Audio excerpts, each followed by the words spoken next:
தென்கிழக்கில் ஒரு நெய் டப்பா வைக்கிறது ரொம்பவே நல்லது அப்படின்னு நம்ம சொல்லியிருக்கோம் ஏற்கனவே.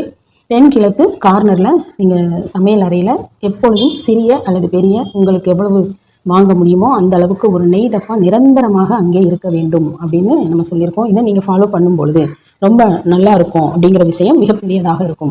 அடுத்ததாக, பூஜை அறையில் எண்ணெய் வைக்கக்கூடாது. பூஜை அறையில் தெய்வங்கள் வீட்டிற்கும் இடத்தில் நீங்கள் எத்தனை அந்த செல்ஃப் இருந்தாலும் பூஜை அறையில் எண்ணெய் வைக்காமல் வேறு இடத்தில் எண்ணெய் வைத்து எடுக்கலாம். அது தவறு கிடையாது.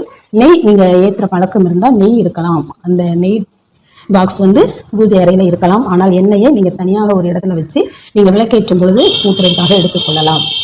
இரவு தூங்கும் பொழுது ஒரு லேசான வெதுவெதுப்பான நீரில் ஒரு கைப்பிடி அளவு கல் உப்பு போட்டு அது நன்றாக கலந்த பின் நீங்கள் உங்கள் இரு கால்கள் மூழ்கும் அளவுக்கு நின்று ஒரு 30 நிமிடங்கள் கழித்து தூங்கச் சென்றால் உங்கள் உடம்பில் உள்ள பிணிகள், நோய்கள், திருஷ்டிகள் எதுவாக இருந்தாலும்